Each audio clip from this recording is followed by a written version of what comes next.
আছেন কুণ্ডুবাড়ির জীবনযাপনে নতুন একটি ব্লগে আপনাদের সবাইকে স্বাগত জানাই।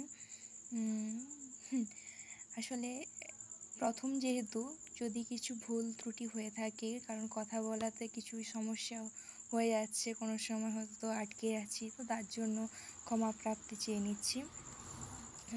চলুন, বুঝতেই পাচ্ছেন আমরা সব ট্রেনে আছি। আমরা বলতে আমি আর বৌদি, আমরা যাচ্ছি আপনার সোনামুখী বিএড কলেজ। বলে দিই কেন যাচ্ছি, কারণ ওখানে বৌদি আজকে অ্যাজ এ টিচার হিসেবে নিয়োগ হয়েছে, সেজন্য জয়েনিং ছিল আজকে, সেজন্য যেতে হলো। তো যেহেতু দাদা বাড়িতে নেই, সেজন্য আমি সাথে গেছিলাম। তো ফার্স্টে আমরা সকাল 7টায় বেরিয়েছি বাড়ি থেকে। সেখানে বাস ধরে ছাতনা সবাই জানে, ছাতনা স্টেশনে ট্রেন ধরে পর বাঁকুড়া গেছি। বাঁকুড়া থেকে ট্রেন ধরে আবার, কারণ সোনামুখী রোডটা হচ্ছে আপনার সিঙ্গেল রোড, মানে ওইদিকে ট্রেন চলাচল খুব কম, কিন্তু রাস্তাটা খুব ভালো। তো তারপর আমরা বাঁকুড়া থেকে ট্রেন ধরে সোজা চলে গেলাম সোনামুখী। অনেকটা এগিয়ে গেছি, আপনারা বুঝতেই পাচ্ছেন। ট্রেনে নেমেছি, স্টেশনে নেমে পর আমরা টোটোও পেয়ে গেছি। এই টোটো কাকু খুব ভালো একজন মানুষ, তো উনি আমাদেরকে নিয়ে গেছেন এবং আসার সময় আবার পৌঁছেও দিয়েছেন। তো দেখতে পাচ্ছেন আমরা এবারে কলেজের দিকে রওনা হচ্ছি। জায়গাটাও খুব ভালো, বেশ খোলামেলা জায়গা। এইখানে সোনামুখী কলেজ এটা। যাই হোক, দেখা হয়ে গেল। আমি যদিও আপনার ফার্স্ট টাইম আসা নয়, আমি আগে একবার এসেছিলাম, তখন টেট পরীক্ষার সময় আমার সোনামুখীতে সিট পড়েছিল, তখন আমি গিয়েছিলাম। সেকেন্ড টাইম বৌদির সাথে যাচ্ছি। তো আপনাদের সাথে কথা বলতে বলতে দেখুন পৌঁছে গেছি কলেজের ভিতরে, ক্যাম্পাসে ঢুকছি এখন আমরা। ওই যে ক্যাম্পাসের গেট প্রায় পৌঁছে গেছি।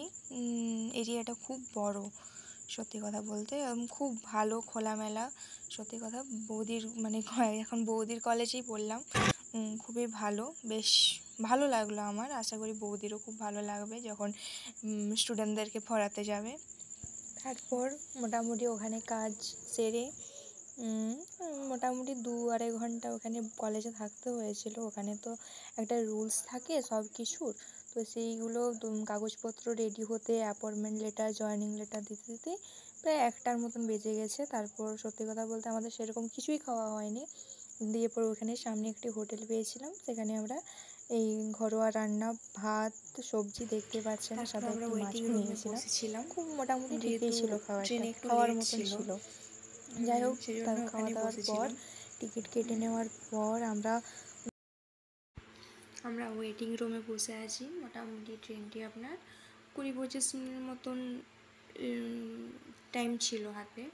তো সেজন্য বাইরে দেখলাম খুব প্রচণ্ড রোদ, সত্যি কথা বলতে 2টোর সময় 2:10-15 বুঝতেই পারছেন কেমন তাপটি লাগে। তো আমরা ট্রেনে আছি, আরও বেশি অস্বস্তিকর, কি বলবো, সত্যিকারের আজকে ভালোই কষ্ট পেয়েছি একটু।